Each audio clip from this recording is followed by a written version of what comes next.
Hey everybody, and welcome to Don't Copy That Floppy. I'm your host Lex. And I'm your other host Dan. We are your weekly video game news podcast here on Chipbit Radio at chipbit.net, as well as on Twitch. That's twitch.tv/DCTF podcast. Where else can people find us, Lex? A whole host of social media, including things such as YouTube, Twitter, Steam, Facebook, and iTunes. Yes. There's so many. All of those places. We've got show archives on YouTube, on iTunes, also on chipbit.net, so you can check that out. And we got some video game news. We do We got a little bit of video game news to talk about. It's just a little bit. It's Friday, May 12th. Yes. 2017. Year of our Lord. We did not have a show last Friday because a friend of ours was getting married. Which was a lot of fun. It was a lot of fun. But too tiring to also do a show. It was messed up, exhausting.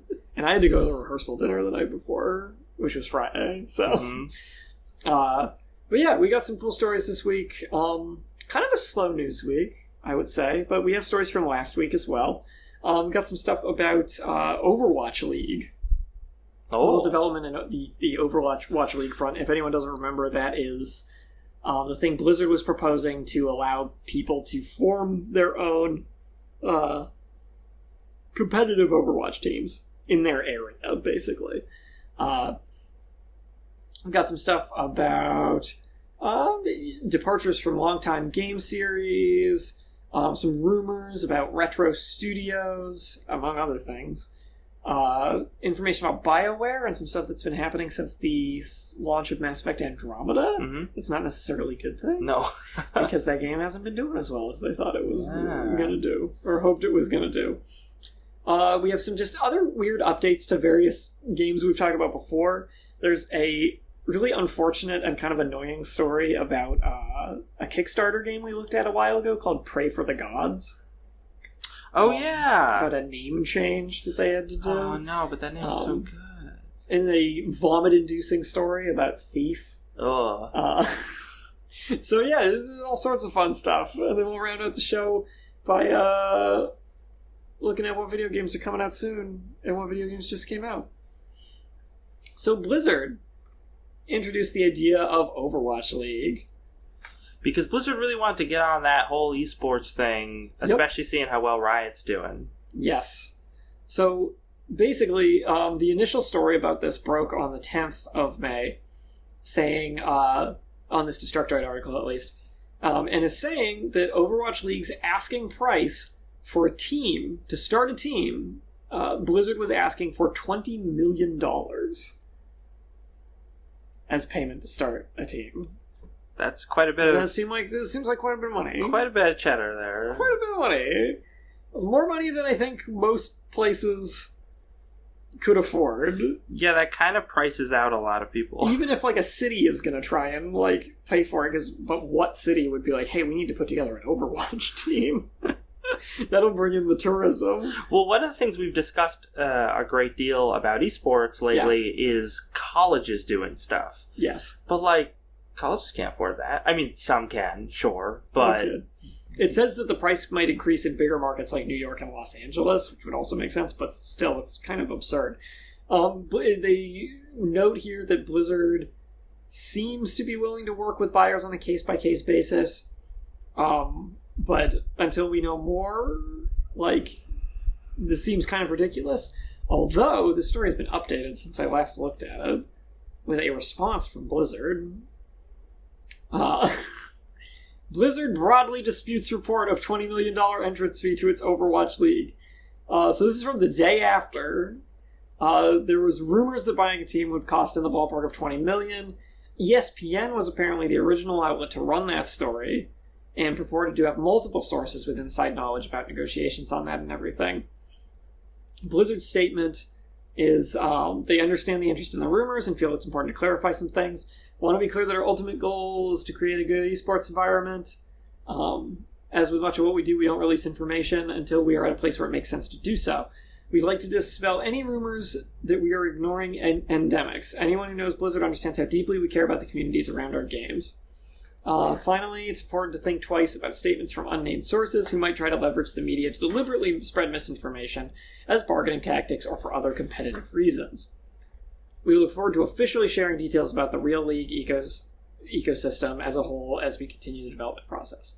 So, Blizzard, as this article says, seems to maintain that ESPN's report was just another instance of a long, ongoing war of people kind of trying to spread false information to screw up Blizzard's plans for all this stuff. It's weird that ESPN would be the ones doing that. It is weird, and maybe they just did it because they're trying to report on more esports stuff, and they don't know what they're doing.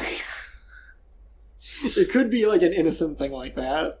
They may never know. ESPN is just stupid. They don't know about the internet sports. They don't know what a video game. They don't know what a video game. But either way, it's good to hear from Blizzard that is like...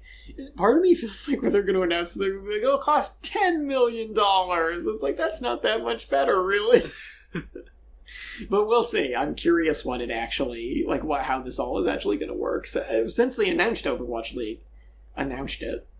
Mm-hmm. Since they announced it, I've actually been really curious what the terms of it all are going to be.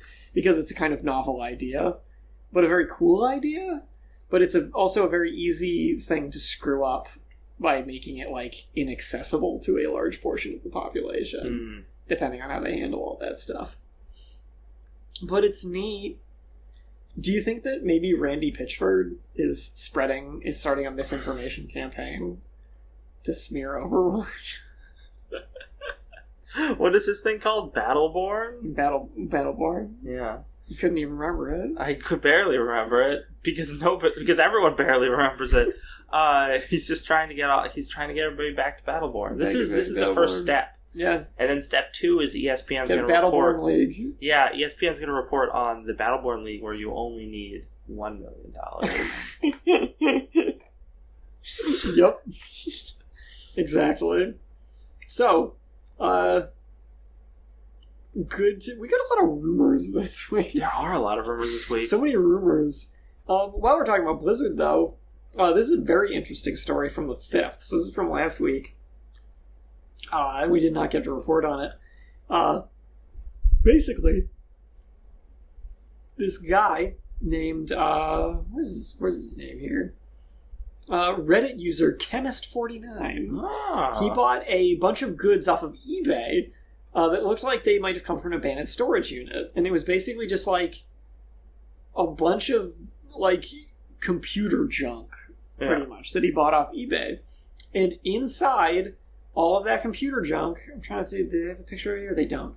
You can find a picture of it, but inside all that computer junk, he found a gold-colored disc labeled StarCraft Gold Master Source Code. I see. That looked very official. So he posted about this online on Reddit and was like, what the hell is this? And he kind of like showed him opening some of the files up on Twitch and being like, look at all the stuff that's in here. This is crazy. And he kind of wanted to figure out what this thing was worth and everything. And a lot of people were like, dude, you might be in trouble. Like, look into the legality of all of this. You're probably handling some kind of confidential data that you're probably not supposed to have. And a Blizzard lawyer called him and said that this disc had been lost and was feared stolen for quite some time. And then after consulting with his own lawyer, Chemist49 gave Blizzard the disc back. And Blizzard sent him a copy of Overwatch and $250 in Blizzard store credit. Oh, that's nice. Buy like so many loot boxes. He'll have all the skins. You buy like 300 loot boxes with that. He'll have the Police Diva skin. No, you can't get that out of loot box. You gotta play Heroes of the Storm. So it's impossible to get. No one wants to play Heroes of the Storm. I downloaded Heroes of the Storm, by the way, but I haven't played it. Because I kind of wanted Policeman Diva, but like, not that bad, I guess. So a week later, though, he got another call, which was a thank you from a Blizzard employee, because the disc was in fact stolen, and the guy asked him if he'd ever heard of BlizzCon. He said, yeah, but I can't go, I live in the East Coast, badges always get sold out. And then the guy's like, well, I'm calling you because I'm going to invite you to BlizzCon, all expenses paid, and we're going to take you out for drinks. Nice. And he was like, awesome. So this like they sent him some cool more stuff, like a nice keyboard, a Black Widow Chroma by Razer. Official Overwatch Overwatch gear with some cute plushies and like a Diablo 3 bottle opener. Okay. So you can get drunk and forget how mediocre Diablo 3 is. I like the idea. Harsh. I like the idea that they were just like, oh, we gotta give this guy stuff. Give him some store credit. Oh, we should give him some more stuff. What do we have around the office? Oh, we got this bottle opener. Send him that.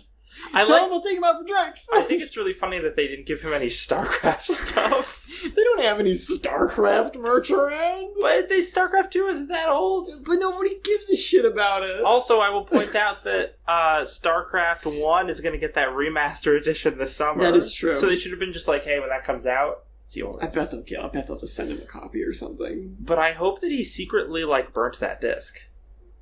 So that he still has the files. Oh, you mean like burnt it as in like copied it? Yeah. That would be amazing. Because you guys, those files sound great. So the interesting thing though is like thinking about some of the stuff.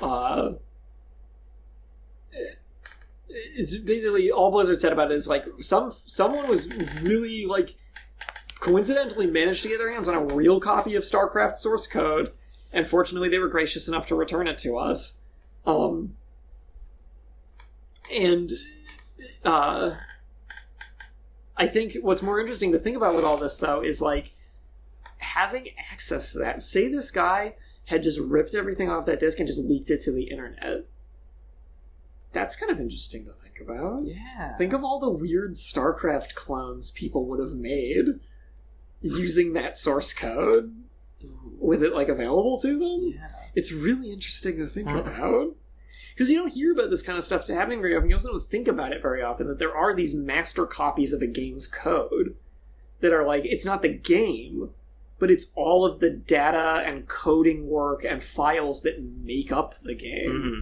So if you're a person who's tech savvy or like code savvy and can go into that, you can like really figure out how that game works on a very fundamental level. So I get why the company would want to be so protective of it, because that's something they worked on in-house, and they don't want other people to just be able to copy it and make games using it without, paying them money. Yeah. But it's interesting to think that we were this close to having, like, free access to the StarCraft 1 source code. And I know it's a game that's almost, like, 20 years old now, but it'd still be cool. You know what I'm most annoyed at, though, from this story? What? And on multiple levels. What? I'm most annoyed at the person who originally stole the source code. Yes. Because they stole it and then just put it in a storage unit and clearly then didn't forgot understand about what it was or something. Like, and if you were going to go through the trouble of stealing it, you'd think you'd know what it is. You think it was some, like, maybe like a janitor at Blizzard or someone else who wasn't involved in game programming, who just, like, got fired and was like, fuck them, and went and just stole a bunch of shit, and then put it in storage, and then, like, 20 years later was like, I should get rid of that crap. Yeah. And just eBayed it. Yeah, did they ever... That's my question. Who was the eBay seller? Who was this original thief? Yeah, who had it? I doubt Blizzard's going to try and track it down or anything at this point. Well, yeah, because they don't have it anymore, so... Yeah, so... And they clearly didn't even know what it was if they were selling it so cheaply. Oh, how do you steal such a gem and then do nothing with it? It's squandered potential, man. So the director of the Persona series since Persona 3, I believe, Katsura Hashino, is moving away from the series. Following the international success of Persona 5, Hashino wrote a letter to fans saying that he is giving other designers a chance to helm the franchise. And I quote, last year, with the milestone of the Persona series' 20th anniversary... oh no, I guess he's been working on it since the original one. I handed off the series development to my successors and announced the start of my new RPG project that takes place in a fantasy world. So Hashino is working now on the game we mentioned a while ago, Project RE Fantasy, which is a totally new fantasy RPG IP that Atlas is starting. Oh, yeah, wasn't that? We just had concept art from it. Yeah, it looks like super generic. 2 pieces of pretty, like, generic-looking concept art. Yeah. With a cool character design, though. There's the red-haired woman with, like, armor was a cool character design. But we don't really know anything about it beyond that, except that this guy's helming it. I wonder how much of the quirky funkiness of Persona will end up being a part of that fantasy game. Yeah. They could potentially do something interesting if they kept some of the stylization going on, but we'll see. So yeah, he's stepping away from Persona, so whenever we do get Persona 6 at some point or another, he will probably be directed by somebody else. And I wonder what that will look like. Yeah, it might not be as good, but I am happy for this director. Yeah. Because he's done a fantastic job. Yeah, so he did well enough with one of these Persona games that he gets to graduate to a new franchise. Yeah. I mean, if this makes it sound like he has actually been working on it since, like, Persona. Like Shin Megami Tensei Persona. I'm going to look this up right now, actually, and see if he is the... If I can type right, I can't even type. Tensei Persona. Persona series. Main series. Go. First entry in the series from 1996. Oh, goodness. Director, nope. He was not the director of the first one. What about the second one? Nope. It was all Shoji Meguro, who does the music now. That's interesting. So yeah, he did start with 3. So do you think maybe he was working in a more limited capacity on earlier ones? Probably. And then he was brought on, or he's working on some other series. But, so yeah, he's been working on it since 3. That is more interesting to me, though, because that means that he is the one who brought the style to it that most people now know. Because the first 2 Persona games are much more like older Shin Megami Tensei games, and like they're much more dour and dark and about like demons and weird stuff. Whereas the Persona games have this weird like modern flair to them, with really like bombastic kind of like jazzy or like hip hoppy music. The school life setting with like the calendar year that you play through. And supernatural elements added onto that. It's a much more modernized take on like a JRPG in presentation and execution and everything. And I think Persona 5 is the real culmination of that if you look at just the way its presentation and art direction. And I think it's more interesting to me that he's the guy responsible for these most recent 3 games, which did have such a huge departure between Persona 2 and Persona 3 in style. Which makes me feel even more curious about what he'll do with this fantasy game. What's he going to bring to the table with that? But farewell, Katsura Hashino. We'll see you whenever Project RE Fantasy comes out. Did a good job. Got another rumor. All these rumors. So many rumors. People are very strange these days. Assassin's Creed. What about it? This is a rumor from May 9th from Video Games 24/7. Yeah. And people have been talking about this upcoming Assassin's Creed Empire game. And apparently, WWG, I don't know what that is. I didn't care to look. Is that this website? No. WWG is a website that does news and rumors, but I can't get it to load properly on my tablet. They're a division of comic book. They talked about how sources from Ubisoft have said that this is a vast open world experience. We know it's set in Egypt, but apparently they were comparing it to Skyrim. That's weird. Which is, it is weird, because Skyrim's, like, not a new game. Like, they were saying, like, it's going to be much, much bigger than Skyrim. And I'm like, well, yeah. It's a game that normies know. This is true. All those normies. They know Skyrim. But yeah, so they said it's going to be much, much bigger than Skyrim. You'll be able to travel around all of Egypt and then possibly farther to other places in the Mediterranean, such as Greece. What? And this is cool because we know that Ubisoft puts a lot of care into developing their open worlds in terms of making them historically accurate and putting like a lot of work into the cityscapes and stuff like that. So the idea that there's going to be just more of that is not bad. No. But it's also not revelatory at all. No. Like, the idea that they were going to make a big open world for the new Assassin's Creed game, that... Ooh. Yeah, especially since we waited, instead of 1 year for it, we waited, 2 or 3 years? Yeah. So yeah, I kind of assumed they were going to do this. So it's this weird thing where news outlets have been talking about this, and I'm like, well, yeah. If they weren't going to do that, like... Who gives a shit? I like that the location it's set in. Yeah, I'm into that. Cool. Mediterranean area around Egypt. That's neat. What was there? Something else about this? I can't remember. Something stupid it's about called Assassin's Creed Empire. Yes. Which is weird because was Egypt really an empire? Yeah. We were talking about the Roman Empire. Are they going to talk about how Rome interacted with Egypt? I don't know. Perhaps.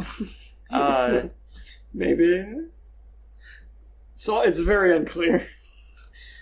But I think it's interesting. I think it's the Skyrim comparison is perplexing. It's because people know Skyrim. I guess Skyrim is an identifiable game. People can say it's like Skyrim, and everyone is like, oh.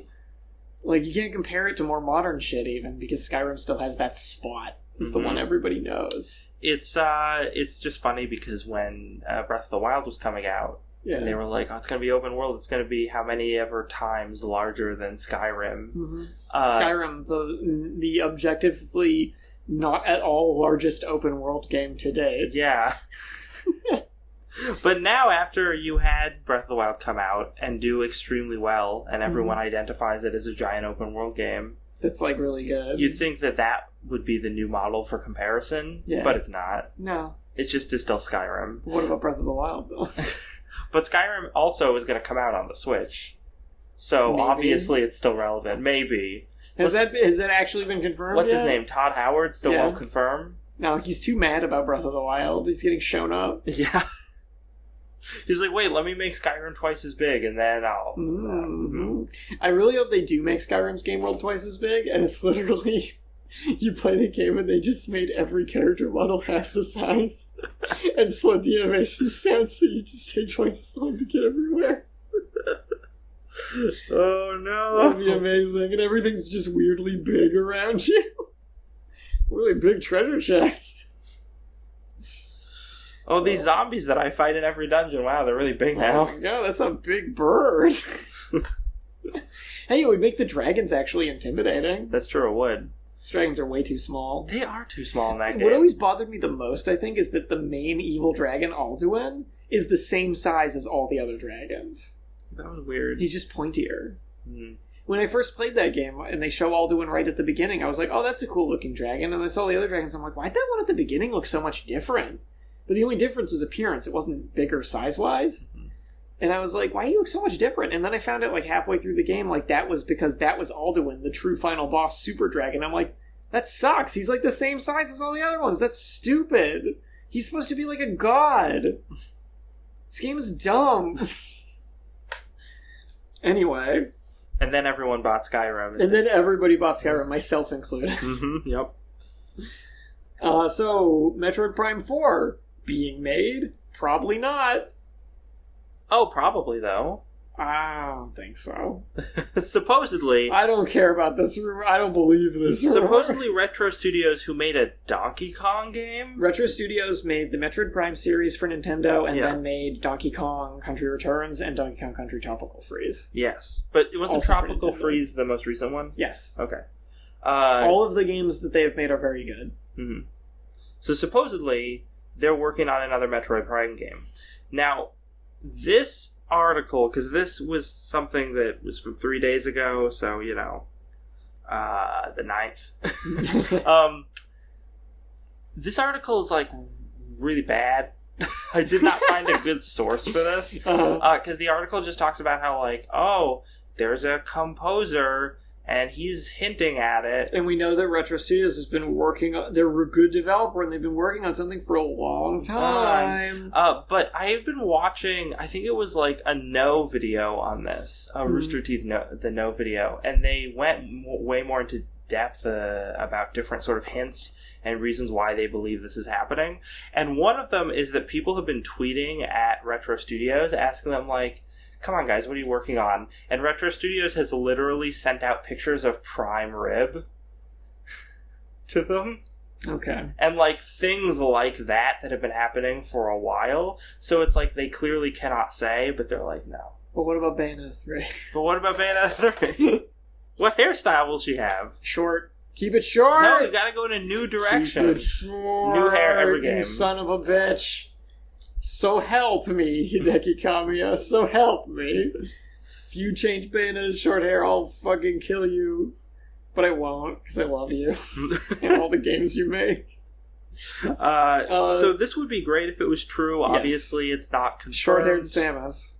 Do it. Short-haired Samus. Do it. Do it right now. That would be great. Do it right now. Not like in Other M. Other M doesn't count, even though she had short hair in part of it. Other M doesn't count because it's bad. Yeah. We pretend that Metroid game doesn't exist. No. Not a video game. Never came out. Yeah. But this would be fantastic if they were working on another Metroid Prime game. It would. It would be classic Nintendo to not be doing this, but it would also kind of be classic Nintendo to just actually be working on this and then not think people would be excited so and not say talk anything about it. Yeah. Federation Force, though. But you're excited about that, right? Guys, get hyped for Federation Force, the Metroid game you've all been waiting for. Fuck you! What makes me mad about that, though, with Federation Force, is if they were... A lot of people assumed, were like, fuck Federation Force because it's not real Metroid game, and it's coming out, and there's no word on any other Metroid projects after Other M, and it really came off as, like, Nintendo saying fuck it, and just relegating Metroid to, like, spin-off game hell. Like, I completely understand where all the anger came from. And what makes it more maddening is now, if they were making Metroid Prime 4, why the fuck did they not just move Federation Force out the door closer to or after the announcement of Metroid Prime 4? Yeah, because then you would have had sales synergy. And no one would have been upset about Federation Force. Why? Because Nintendo doesn't... They're not smart like that. They don't, like, they have shown over the years that they do not know how PR works. I feel really bad saying it, but, like, I don't understand how anyone at the company... Like, yeah, they can't read the fucking room. Nope. Like, how do you not understand why people are going to be mad when you announce this Metroid spin-off after basically, like, grinding that franchise into the dirt in front of its fans' eyes? How does no one see that? Nintendo see that as a cruel joke? I'm nodding emphatically. Yes, he's nodding very emphatically. Almost as emphatically as Mark Hamill points. He's a vigorous pointer, that Mark Hamill. Every picture he's in, he's pointing. He looks good doing it. I mean, even if Metroid Prime 4 is not in the works, we got some good games coming up from Nintendo. I mean, and don't get me wrong with all this, I hope Metroid Prime 4 is in the works. Yeah. I'm just such a pessimist about the Metroid franchise at this point that I just don't think it is. It's not gonna be Metroid Prime 4, it's gonna be some, like, dumbass shit. It's gonna be like Metroid Other M. But at least Retro Games is making it. Metroid Another M. I mean, that is true. At least Retro's making it, and they didn't make Samus into a blubbering baby child who can't do anything unless her man tells her to. Well, what a great character. Thank God they introduced Adam Malkovich into the Metroid universe. I mean, the one thing that Metroid was always missing was a man to tell Samus what to do. Yeah, a strong male lead. That's what that game tell needed. Samus what to do. And for her to have weird, like, sexual tension and also daddy issues with. Yep. So good. So Japanese. Fuck you, Team Ninja. So... Anyway. Moving on to our next spicy rumor. Fucking spicy ass rumors. Ooh. Matt, I hope you're listening. Can I take a brief moment to talk about how much I dislike the design of these aliens? I don't think it's that bad. I don't like it. It puts me off. But look at their poncho. No. I don't like the poncho. Listen. Future poncho. The Mass Effect character designers designed the perfect alien when they designed the Turians. They will never top it. This is just a fat Turian. Get it out of my face. Oh, I also like that alien that alien kind of looks like they have a monocle all the time. Yeah. Which is pretty great. It's really classic. Uh-huh. They also have very stumpy arms. Yeah, that is weird compared to how long their legs are. Yeah. Anyway, that has nothing to do with this. It has everything to do with this. Yeah, in a way, it has everything to do with cosmic this. sort of way. Yeah. Mass Effect Andromeda came out, March 21st, I think. Come on, February? No. No. That's not true. That's not true at all. It shows how much I'm paying attention. So it came out almost 2 months ago now. Yeah. And it had mixed reviews. But it had good sales. It had a lot of problems. Many of which are getting fixed. Yeah, with gradually. patches. Yeah. And we've talked about those at length. Yep. But apparently, according to sources at BioWare Montreal, yeah. Supposedly the Mass Effect franchise is going back on hiatus, and we will not be seeing another Mass Effect game for a while. Also, BioWare Montreal is getting downgraded in a significant way, and they're taking a bunch of their employees and moving them to other places. Yeah. Which is a bad sign for that studio. It's the kind of thing that we hear about happening when a game really tanks. Right. And then the parent studio is like, oh, okay, then you guys who made this, we're gonna shit on you. And I feel like part of the game tanking, but also part of why the game tanked, but also part of this is why this is also happening, and was possibly in the works before the game tanked, is I heard there were a lot of rumors going around before Mass Effect Andromeda's launch, when people were starting to question the quality of it, that there were a lot of staff problems going on at BioWare Montreal. Lots of issues with hiring and loss of employees, and just trouble in the workplace and having a hard time organizing and getting the project done. So it's possible the studio's been kind of a mess for a little while, and they've been trying to fix it, and now the the underperformance of the game has just accelerated that process now of okay, the studio was all messed up and this was their chance, but no, just forget it. So, we were trying to figure out, because I was like, oh, but BioWare actually, but Mass Effect Andromeda, I thought that sold pretty well, despite the sort of mixed critical reviews. Right. So I went and looked at sales numbers to try and compare. And we don't have a whole lot of concrete sales numbers for Andromeda yet, because it's still pretty early in its life cycle. Yeah. But apparently, according to VG charts... Just to be taken with a grain of salt. Yeah, because they're not always super accurate. But we're looking at around... I think on the PS4 it was 0.47 million or maybe 0.5 million. On the Xbone it was 0.3 million or something. Yeah, something like that. Which, are not bad numbers, but when you compare it to Mass Effect 3's first month numbers, Mass Effect 3 on the PS3 did almost 1 million in its first month. Yeah. And like I said, we're a month just on that system. Just on that system. So if we were to compare the fact that Mass Effect Andromeda has had almost 2 months, almost 2 months now, and it's still doing just half of what 3 did in 1 month on a comparable system. Yeah. That's not good. And it's No. not, and again, it's not like it's bad sales numbers for a AAA title, but I assume that what EA was thinking here, or what BioWare was thinking here, was that the franchise has been on hiatus prior to Andromeda, and when Andromeda comes back, it's going to make a big splash, and it's going to get fans excited again. Mm-hmm. But instead, what they saw were kind of underwhelming sales, and clearly not that level of enthusiasm that they were hoping for with the franchise soft reboot. Right, and I honestly think part of this is still... Because the game's not doing terribly, and a lot of people were excited for it, but I still think that Mass Effect 3 left a ton of fans of the series completely tepid to any continuation. I think that's certainly part of it. I mean, it's true about me. I played Mass Effect 1, 2, and 3 all the way through, straight through, and I ended up... after 3, I was like, I don't care about this franchise anymore. Mm-hmm. And nothing about Andromeda made me want to care again. And I doubt I'm alone in that. So it's like, it's one of those things too where they're like, we gotta do a new Mass Effect game, we gotta reboot the franchise, oh, it's gotta sell really well. But perhaps an underestimation of how much Mass Effect 3's bungled ending cost them in the long run. Because a lot of people are very upset about all that shit. Mm-hmm. Yep. So, that's, do we have any more spicy rumors? Or is that... Oh, we do, actually. We have so many spicy rumors. Oh, we actually had the sales charts reading. Yeah, I sent them to you. I thought you were going to bring them up. I forgot to.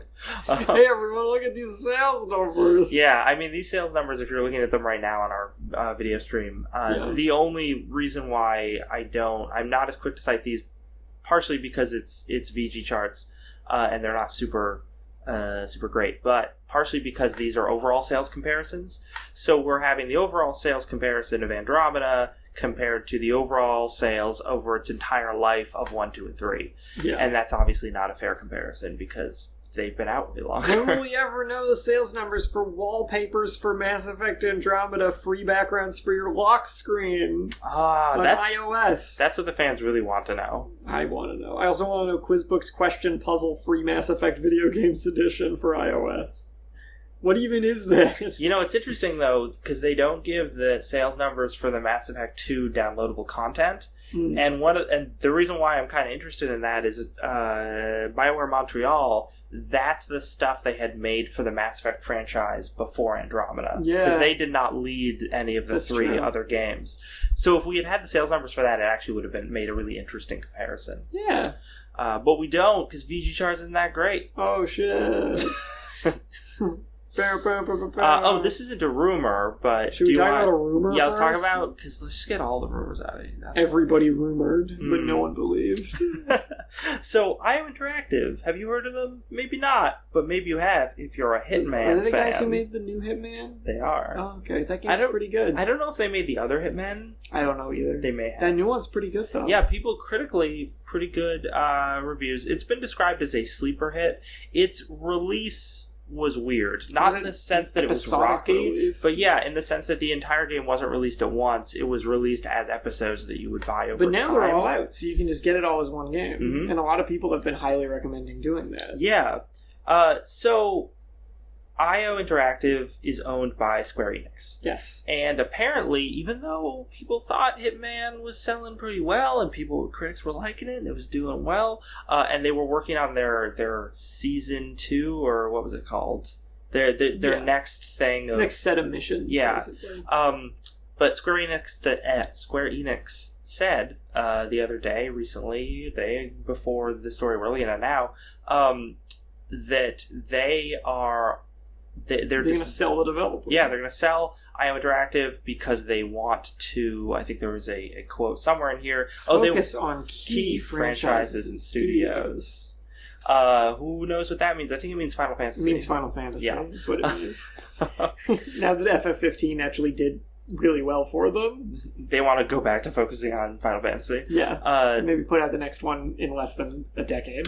Might not be a bad plan for them, actually. So they're looking for someone to buy IO Interactive. And we don't really know much about who would be buying them, but the rumor now is that IO Interactive gets to retain rights to Hitman. That would be good. Which was the real thing that everyone was worried about, because they were like, oh, if Squeenix doesn't want to make things that it doesn't consider core franchises, and it doesn't consider Hitman a core franchise, but Hitman's doing well, and they retain the rights to Hitman, then that means we wouldn't see another Hitman game for a real long time, which would suck. Because IO Interactive's been doing a good job. So hopefully, IO Interactive supposedly gets to keep those rights, and that means they're going to just keep chugging along and immediately start work on the next season or the next batch of content for Hitman. Hopefully. And if someone wants to scoop them up to make it a little easier for them to do that, that would be great. It'd be awful nice of Square Enix to give them the rights to Hitman. It would be really nice. Is Square Enix that nice? Maybe, sometimes. Yeah, they have a mixed record. I feel like, Square Enix doesn't have a hard track record of being assholes. They're not Nintendo. No. Or like EA or something. No. They're alright. So hopefully that'll all work out.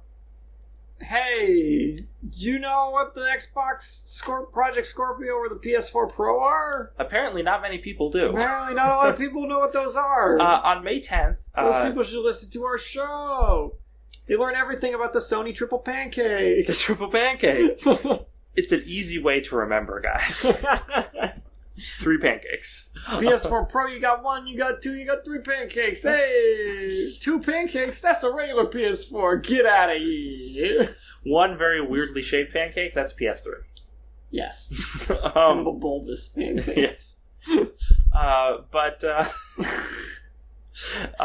So on May 10th, The Verge reported on a study that Nielsen did, where they took a bunch of people, they took 2,000 people and polled them on a bunch of different things, but specifically on a lot of different gaming stuff. Mm-hmm. And one of the things they asked... These were all people who identified as gamers, correct? Which, I think so. And Nielsen also talked about how, by Nielsen's... Or I'm sorry, it's not the people that identified. It's Nielsen has their own metrics for who they think gamers are, and they identify like There's no way that's it. Yeah, I know. They identify like 62% of the population as gamers. Then they're wrong. I know, because that must include things like people who just play phone games, right? Like once a week. Yeah. And they basically took people from that pool and then asked them a bunch of different questions about gaming. Surprising. Yeah. And they asked them, hey, have you heard of the PS4 Pro? Have you heard of Xbox Project Scorpio? According to them, only 27% of respondents had heard of the Triple Pancake, and only 15% had heard of the Scorpio. Now, those numbers are not as bad as I thought initially, because now that I know the metric for determining who these gamers were, that suggests to me that in spite of that, there's actually a decent number of people from that really weird, dumb sample who know. Because, like, you could be old grandma who plays Bejeweled on her phone, and they probably count you as a gamer, but grandma don't know what Project Scorpio is. No, she don't know. Grandma don't care. Fun fact, though, and this actually should be really good news for Xbone, yes. Is that they polled, and 15% of people said they knew what Scorpio was. 13% said, "Oh, we want to buy one." Yeah. So if people knew what it was, basically the people who knew what it was were all going to buy it. I mean, that's good news for Sony or for Microsoft. Yeah. So you've got probably some very weird skewing. Here's another thing that shows us how weird the skewing is. They also reported that just 72% of gamers, in quotes, had heard of Xbox One. And I'm just like, okay, then what? No. Yeah. No. So this... Back up. Yeah. Fix it. Mm-hmm. So this is actually what... It's funny because everyone's reporting on this like, oh my god, nobody knows what the PS4 Pro or the Scorpio are. This must be terrible for Sony and Microsoft. But actually, this is really good for them because you're saying that, like, the people who know what it is are all going to buy it. And that's the only metric in here that I can trust. Everything else is whacked out. Right. You can't consider... Okay, I don't want to get into a situation here where I'm like, being like, who's a gamer and who isn't? Filthy casuals. But if you don't know what the main consoles for the current generation of video game consoles are, you're not interested in video games. No. You're not that interested. You don't need to own a PS4. You need to own an Xbone. But if you don't know what those are, you don't know about video games. Maybe you're PC Master Race and you're just very insular. Shockingly insular? Shockingly insular. You're PC Master Race who doesn't use the internet. What are these other symbols next to the games I keep buying? What is this strange X? What is this P? It's so strange. So it's I mean, so I think what I'm getting from this is two things. One, that actually Microsoft should be very excited because it seems like all of the people who know what the Scorpio is want to buy it. Yes. And the other thing is that Nielsen needs to take all of its shit and just put it in a box. Just get that shit together because they don't know what they're doing in terms of their samples. Pretty much. Here's a funny story that's also kind of a rumor. So, a screenshot came out from recently, earlier this week. This is an article from today, the 12th. It says a supposed leaked screenshot from Red Dead Redemption 2 surfaced online. Here's this screenshot from Red Dead Redemption 2. Now I look at this screenshot and I say to myself, you know what? That could be Red Dead Redemption 2. Except that if you look really close at it, the graphics barely look any better than Red Dead Redemption 1, which kind of puts it off of being Red Dead Redemption 2. Yeah. Because that game's going to have, significantly better graphics. Oh, yeah. For sure.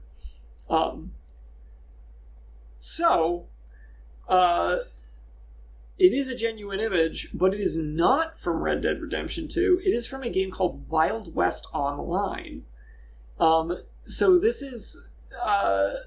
basically, PC Gamer got details about this game. It's a PvP MMO where you're in the Wild West shooting each other. It's reportedly not going to be the typical routine of questing and grinding levels, but a seamless open world using server shards where a few hundred players will coexist together or die trying. So it's just a big cowboy kill each other sandbox type game. Instead of a survive zombie apocalypse sandbox, it's a cowboy kill each other sandbox. Yeah. So it's got some interesting stuff going on in it, but I feel like this game, the developer does say there's an audience for this type of game that just wasn't being served on PC, so we want to make a big open Wild West world with a bit of a twist that people can really live in. The problem I see with this is completely indicative of, or the fact that people mistook this screenshot for a Red Dead Redemption 2 screenshot is completely indicative of the major problem with this game, and that is that Red Dead Redemption 2 is coming out at the end of this year, and so is this game. And I just have a hard time believing that Red Dead Redemption 2 is not going to have a very robust online component, a la GTA Online. Yep. And that it won't just be strictly better than this. Oh, it totally because will. It's made by Rockstar. This game... This is an unfortunately timed game. And no, I don't think it's unfortunately timed. I think Wild West Online are just maybe we'll be free to play or some BS. On the PC. Yeah, and we'll get some microtransactions and we'll just ride the coattails of this game that's going to be a AAA smash hit. I suppose that's true. I think that's their thought process here. Yeah. And that's probably why they put that photo there. Or do we know who put the photo there? No, it was leaked.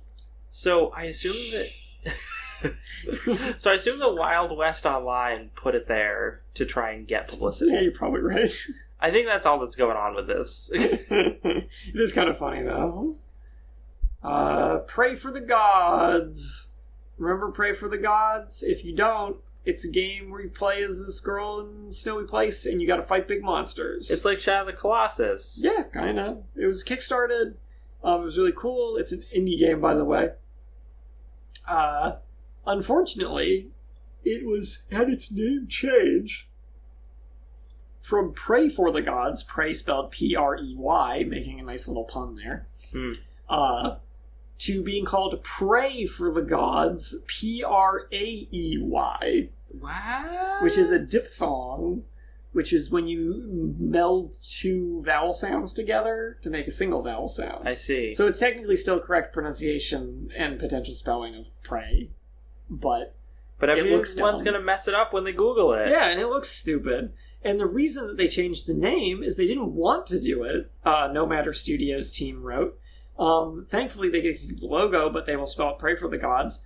But this all happened because ZeniMax Media, parent company of Bethesda and owner of the Prey trademark for their new game Prey that just came out last week, opposed the trademark application after it was submitted last May.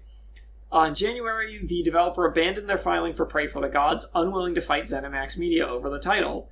Because everyone was going to confuse AAA sci-fi shooting thriller game Prey with a tiny indie Kickstarter game that has nothing in common with it thematically or tonally, and has a name that has like a shitload more words in it. I mean, this isn't as egregious as the Candy Crush Saga versus Banner Saga battle, but it's still pretty bad. Yeah. What's up? Like No Man's Sky? Who went after No Man's Sky? It was like a television company. It wasn't even a video game. That's right. Wasn't it like a British television company or something? Went after No Man's Sky because of some similar stupid thing. I don't remember. It was Sky. It was something to do with Sky. Huh? Yeah, she's totally right. But this is stupid to me. This is like the perfect example of lawyers for a company. And it's ZeniMax, so they're assholes anyway. Yeah. But it's a perfect example of lawyers just being like, hey, the same word is in that, get 'em. And because one company has huge pockets... And the other has none. The company with more money just gets to win. Yeah. Which sucks. This one in particular seems so freaking trite to me, though. Like, Prey for the Gods isn't even... Like, when is Prey for the Gods even coming out? Like... Yeah, I don't even know if that's like... It's not even coming out till later this year at the earliest, I think. Because one would assume, like... There's no... I don't think there's any release information yet. Yeah, there's none. So it's baffling even in that respect, because Prey just came out, and this game doesn't even have a release date yet. Yeah. So there's literally no chance of this game harming the sales or IP integrity of Prey for ZeniMax and Bethesda. So what the hell? I'm emphatically waving my arms around while I say this. We're being very emphatic tonight. It's so shitty. It's a really good example of a big company just being shitty for no good reason. Yep. Because it's not even like it's not like this game was called Prey. It's not like this game was using Mario. Like, they didn't do anything. They just came up with a cool name for their game, and now their title looks stupid. And it's all your fault, ZeniMax. What if they had just changed it to Pray? Would that have been okay? Probably, but I feel like it would have lost what they wanted it to be. Because by doing the AE, it's still pronounced the same, and it still has the same two connotations. Because if you read it with the A, it's one thing. If you read it with the E, it's the other thing. Yeah. It just looks weird. But I feel like it's the best they could do. Maybe they'll make a cool logo where the A and the E are, like, on top of each other instead of next to each other. That would be cool. And, like, swirling around one another, maybe. Yeah. Yeah, take notes, No Matter Studios. This is free. But, like, do a logo like that, where it's, like, instead of written as one word, it's got that thing, so you get the idea from reading the title that, it could be either. Mm-hmm. Instead of just having a through line. That could work. Nah. Ooh. Speaking of horrible things, just horrible, awful, terrible things. Remember when Thief got rebooted with Thief 4, and it was the worst? It's a freaking abortion of a video game. I remember how much you disliked it, yes. Yeah, I continue to. Guess what I dislike even more? The prospect of a Thief movie and a fifth Thief game. So this is a voting story that we did. Yes. Somebody voted for this maybe because they knew it would make me mad. I think that's why. Maybe because they didn't know it would make me mad. So basically, a new Thief game might be in the works, according to a website for the series' upcoming Hollywood adaptation. The movie is described as an action epic. It's terrible already! The 2-word synopsis already shows how much they fucked it up! Dan is so unhappy. Shit! I didn't even read that part. The production company Straight Up Films page casually notes that the 5th entry in the series is in development. Quote, and I quote, widely considered to be one of the greatest games ever created, a 5th sequel is currently in development to be released in step with this motion picture adaptation. Okay. So not only is this a shitty 5th game, it's a shitty 5th movie tie-in. Yeah. Oh, that's real bad. But I also take umbrage with widely considered to be one of the greatest games ever created. The first Thief game is a great game, but that's like a cult game.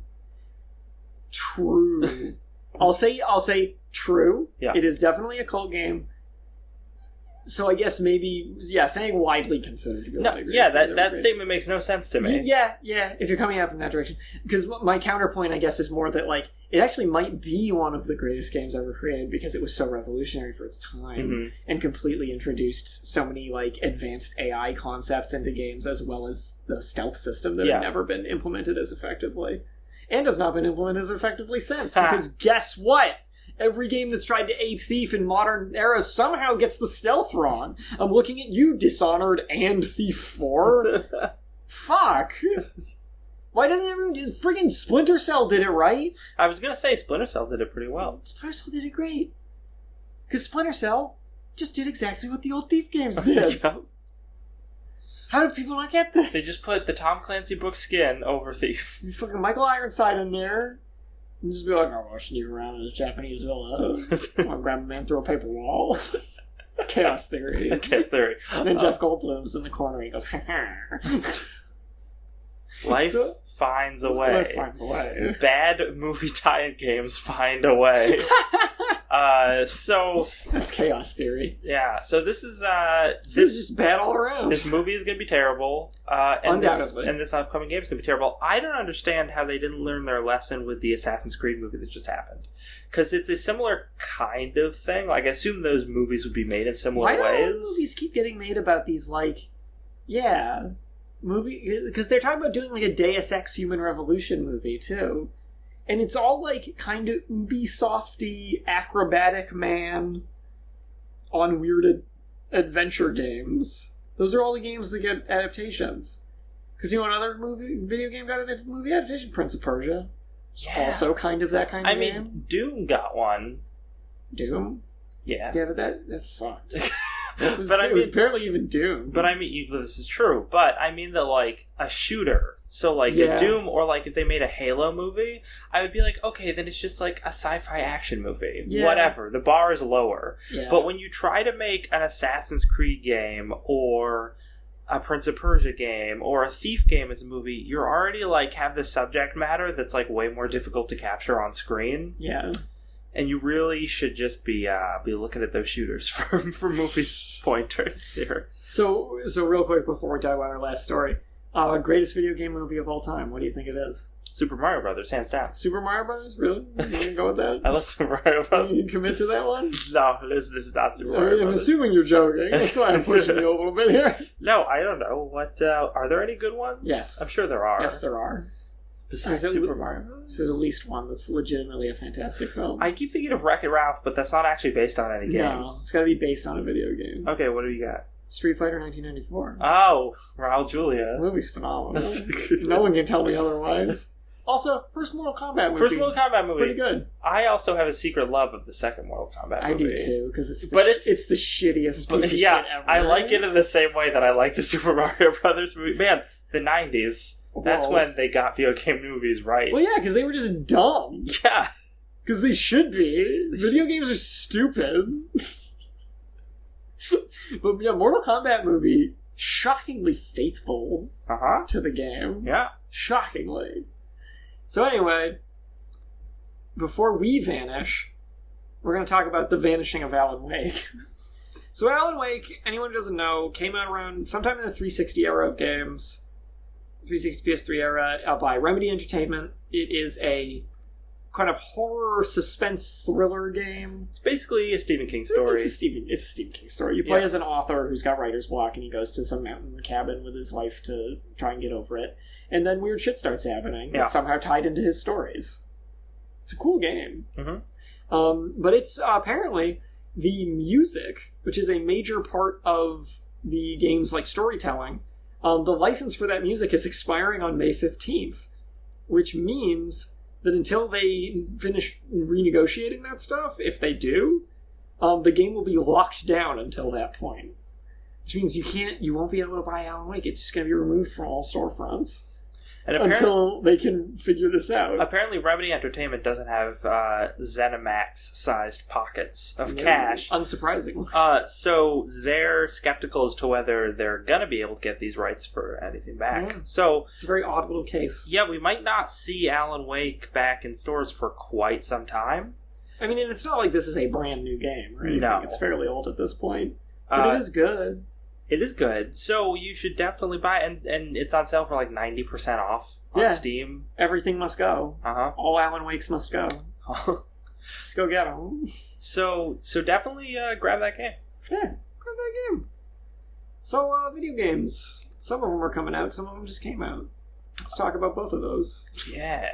So, we are on the 12th. So, what just came out here? Minecraft on the Nintendo Switch. Which people say plays pretty dang well. Good. Like, it plays really That's well. That's good. Because I feel like a lot of people will really enjoy playing that on the Switch. And the space that you can work with in terms of your creations is like a order of magnitude larger than it was on the Wii U.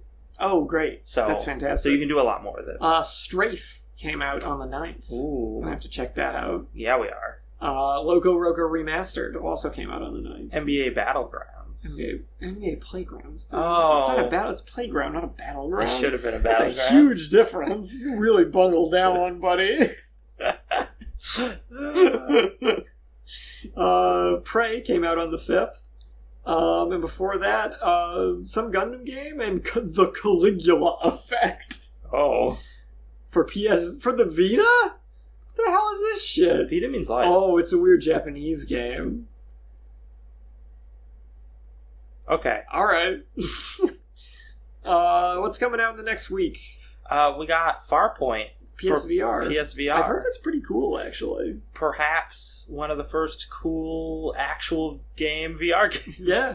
Injustice 2. Watch DC superheroes get angry and put on more clothes. DC superheroes in a Mortal Kombat game. Made by the Mortal Kombat people. Yeah, again. This is the second one. Also, Sub-Zero is going to be in it because... Scorpion was in the last one. Yeah. I gotta get Sub-Zero in there. Also, there's a really bad Joker design. That's too bad. It's not great. Mm. It's like better than Jared Leto Joker. But not much. But only like a step up. Yeah. Like one step up. Man, Jared Leto Joker design was bad. Damaged. Damaged. Ha ha ha. Mom's gonna freak. So anyway, The Surge? What was The Surge? I feel like I know what the Is it about the soda? I really want it to be. What the fuck is The Surge? Science fiction action RPG video game. Oh, it's like a sci-fi Souls game, kinda. Where he plays like a robot. I've heard about this, but I don't really know much about it, actually. I just remember hearing people talk about it at one point. And on the 18th, Thumper comes out for the Nintendo Switch. Ooh, I didn't know that was coming out on the Switch. Fuck yeah. That's awesome. Thumper's dope. Good for you, Switch, getting Thumper. Yeah, Thumper's awesome. That's a good get. Yeah. For sure. So that's about it. We're out of time. We're out of time. That's the end of the show. We've been Dan and Lex. This has been rumoring all night long. All this spice. We got spice on this table over here. Wedding spices. Beautiful. The beauty of spice marriage. Spicy marriage. I hope that our friends have a spicy marriage. But we have been Don't Copy That Floppy, a video game news podcast, broadcasting live Fridays 7 to 8 p.m. Eastern Standard Time on chipbit.net, also twitch.tv/DCTF podcast. You can find us on all social media just by searching DCTF podcast or Don't Copy That Floppy podcast. We've got show archives in all sorts of places. If you want to support the show, there are two great ways to do that. One of them is free. You can go to iTunes and leave us a rating and a review. We greatly appreciate it. Yeah. The other one, we have a Patreon. That is also true. So you could give some schmeckles every month, and you get access to things like bonus content. Yeah. And the ability to vote on stories. You might even get a plumbus. Ooh. For your trouble. And you'd help us reach milestones that allow us to do more stuff with the show. Yeah. So next week we will be back at 7 p.m. Eastern Standard Time right here on Chip Bit Radio, as well as on Twitch. But until then, we'd like you all to remember... Don't copy that floppy. Unless it's StarCraft Master Code. Yeah, then copy and give it to everybody.